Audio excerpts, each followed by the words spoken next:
Hello friends, welcome back to my YouTube channel विद्यार्थी site. This video is presented by me प्रिया सरकार.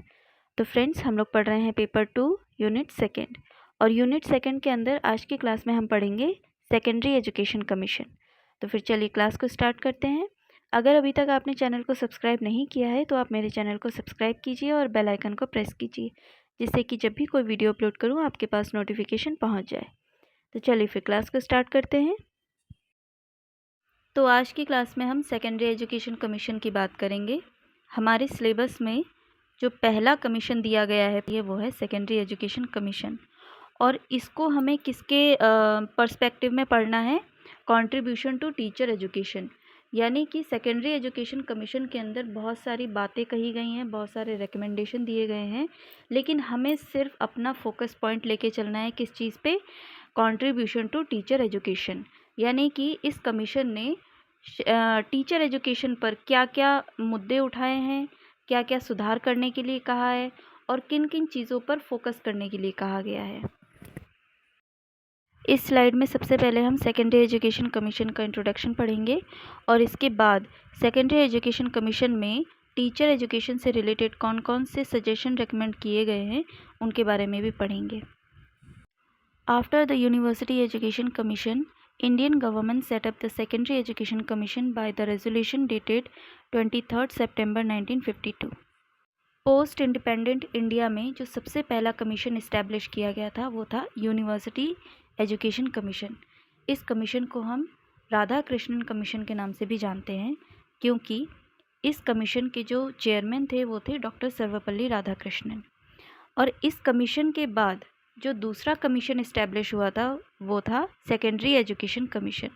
तो आपको ये चीज़ ध्यान रखनी है कि आपके सिलेबस में भले ही यूनिवर्सिटी एजुकेशन कमीशन को मेंशन नहीं किया गया है, लेकिन फिर भी आपको ये चीज़ ध्यान रखना है कि जो पोस्ट इंडिपेंडेंट इंडिया का फर्स्ट कमीशन इस्टेब्लिश हुआ था वो था यूनिवर्सिटी एजुकेशन कमीशन और इसका दूसरा नाम है राधा कृष्णन कमीशन जिसके चेयरमैन थे डॉक्टर सर्वपल्ली राधाकृष्णन. और इसके बाद जो दूसरा कमीशन इस्टेब्लिश हुआ था वो था सेकेंडरी एजुकेशन कमीशन.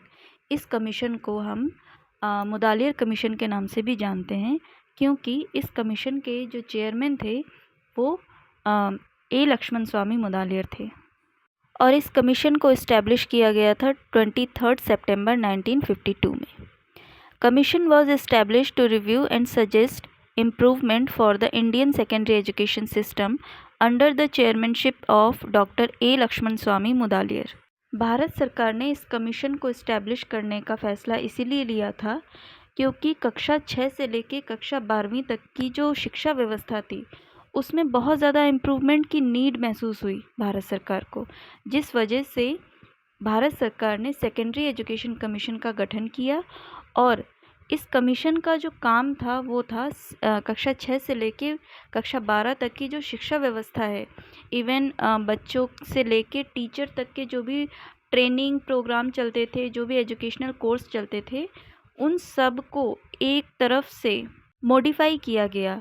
यहाँ तक कि जो एजुकेशन का स्ट्रक्चर था वो चेंज हुआ, बुक्स वो चेंज हुए, बुक के अंदर जो कंटेंट था, करिकुलम था, को करिकुलम था, एक्स्ट्रा करिकुलर एक्टिविटी, ये सब चेंज किए गए. इन सब में इम्प्रूवमेंट किया गया, मॉडिफिकेशन किया गया.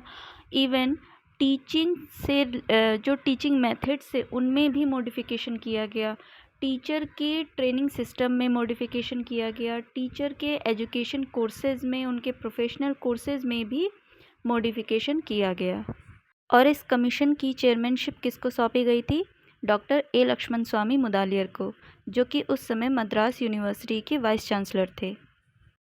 कमीशन इनॉग्रेट इट्स रिपोर्ट और first meeting on 6th October 1952, draft completion on June 1953 and submitted its report on 15 August 1953 with 240 pages and 25 headlines. This report reviewed by the CAB. यहाँ से आपको कुछ factual point दिखाई दे रहे होंगे, इन्हें आपको अच्छे से याद रखना है. कमीशन की जो फर्स्ट मीटिंग थी या फिर यूँ कहें रिपोर्ट की इनॉग्रेट डेट वो थी 6 अक्टूबर 1952.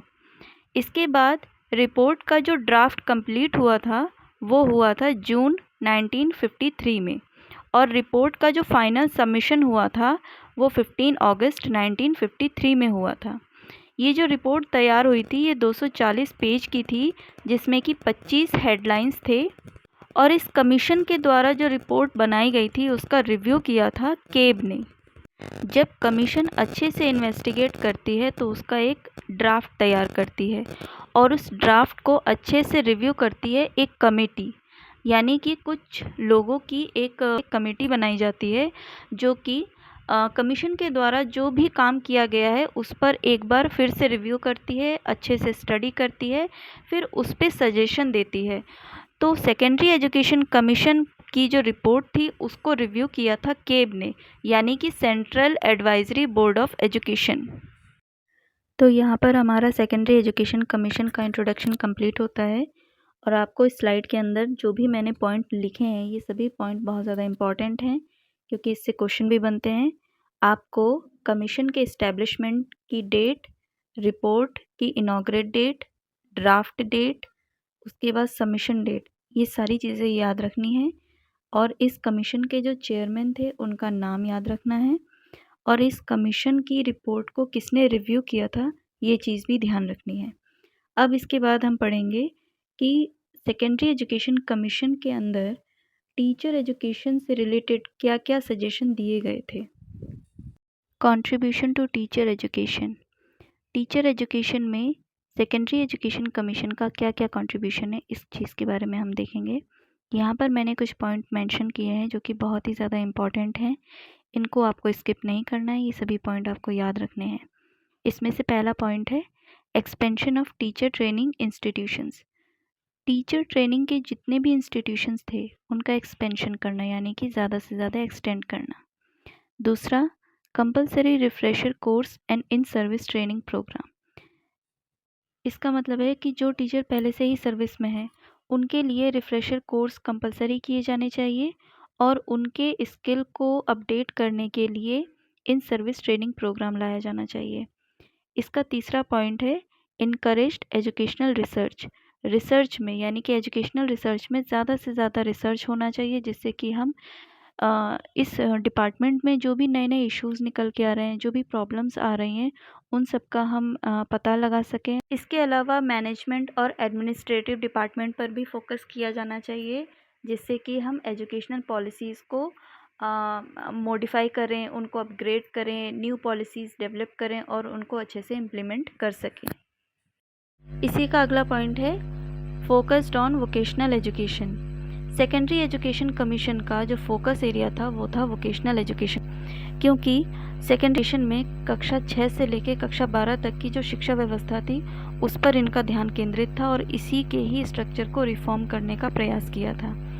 तो इनका फोकस एरिया था वोकेशनल एजुकेशन पर, क्योंकि कक्षा 12 के बाद बच्चे अगर हायर स्टडीज़ में जाना चाहते हैं तो वो ग्रेजुएशन करते हैं, और अगर स्टडीज़ में नहीं जाना चाह रहे हैं, हायर स्टडीज़ की तरफ नहीं जाते हैं, तो वो अपने लिए कोई करियर ऑप्शन चुनते हैं जिससे कि वो अर्निंग कर सकें। तो सेकेंडरी एजुकेशन कमीशन ने ये सजेशन दिया कि क्लास 12th में बच्चों को वोकेशनल एजुकेशन से रिलेटेड कुछ ऐसा उनको करिकुलम दिया जाना चाहिए, कुछ ऐसे सब्जेक्ट का ऑप्शन दिया जाना चाहिए जिससे कि बच्चे उन्हें चूज़ करके उनको पढ़ें, और उसी से रिलेटेड उनको कोई वोकेशनल ट्रेनिंग दी जानी चाहिए, जिससे कि वो 12th के बाद अपने लिए एक इनकम सोर्स तैयार कर सके।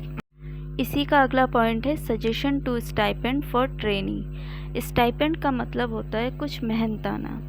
जो बच्चे टीचिंग प्रोफेशन को चूज़ करते थे और इसका कोर्स करते थे, तो उस दौरान बच्चों को प्रैक्टिस टीचिंग, यानी कि जो आज के टाइम पे हम इंटर्नशिप बोलते हैं, उस टाइम पर इंटर्नशिप नहीं कहा जाता था, उसको प्रैक्टिस टीचिंग कहा जाता था। और प्रैक्टिस टीचिंग के अंदर एक ट्रेनी को वो सभी काम करने होते थे जो कि एक टीचर को करने होते हैं। प्रैक्टिस टीचिंग का मतलब सिर्फ क्लास में पढ़ाना मात्र नहीं होता था। एक टीचर के जितनी भी रिस्पॉन्सिबिलिटी होती थी, एडमिनिस्ट्रेशन से लेके लेबोरेटरी तक, सभी चीज़ें एक ट्रेनी को भी उसी तरीके से ही वहाँ पे अपने प्रैक्टिस टीचिंग के दौरान वो सारी रिस्पॉन्सिबिलिटी निभानी होती थी। तो सेकेंडरी एजुकेशन कमीशन का सजेशन ये था कि ट्रेनी को उसका स्टाइपेंड दिया जाना चाहिए, यानी कि उस दौरान ट्रेनी स्कूल में जब ट्रेनिंग करता है तो उसकी जो जो रिस्पॉन्सिबिलिटी है, जो भी उससे काम लिया जाता है, उस दौरान उसको कुछ स्टाइपेंड यानी कुछ मेहनताना दिया जाना चाहिए। इसके बाद है 2 year teaching programme after 12th। Secondary education commission ने ये सजेस्ट किया कि क्लास 12th के बाद जो बच्चे टीचिंग प्रोफेशन में जाना चाहते हैं उनके लिए 2 साल का कोई टीचिंग प्रोग्राम होना चाहिए। और इसका जो लास्ट पॉइंट है 1 year teaching programme after graduation. Secondary education commission ने ये कहा कि जो बच्चे ग्रेजुएशन कर चुके हैं, अगर वो टीचिंग फील्ड में जाना चाहते हैं तो उनके लिए 1 ईयर का कोई टीचिंग प्रोग्राम होना चाहिए। यानी कि कुल मिलाकर के कि जो बच्चे 12th के बाद टीचिंग प्रोफेशन में जाना चाहते हैं उनके लिए 2 साल का कोर्स होना चाहिए, टीचिंग कोर्स। और अगर जो बच्चे ग्रेजुएशन कर चुके हैं वो अगर टीचिंग फील्ड में जाना चाहते हैं तो उनके लिए 1 साल का कोई टीचिंग कोर्स होना चाहिए। तो ये थे कुछ मेजर सजेशन जो कि सेकेंडरी एजुकेशन कमीशन के द्वारा टीचर एजुकेशन के लिए रेकमेंड किए गए थे। इसके अलावा मैंने यहाँ पर कुछ एक्स्ट्रा पॉइंट भी ऐड किए हैं जो कि टीचर एजुकेशन प्रोग्राम से ही रिलेटेड हैं। सेकेंडरी एजुकेशन कमीशन के द्वारा मॉडल स्कूल का कॉन्सेप्ट दिया गया था। मॉडल स्कूल को डेमोन्स्ट्रेशन स्कूल भी कहा जाता है और इन मॉडल स्कूल का काम क्या होता था कि ये टीचर को ट्रेनिंग देते थे। इसी का जो सेकंड पॉइंट है वो है रेजिडेंशियल ट्रेनिंग स्कूल।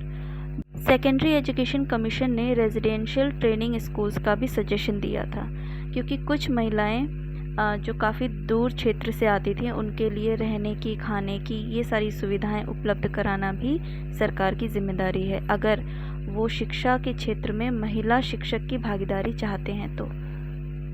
इसके बाद इसका अगला पॉइंट है टू इस्टेब्लिश लेबोरेटरी स्कूल्स।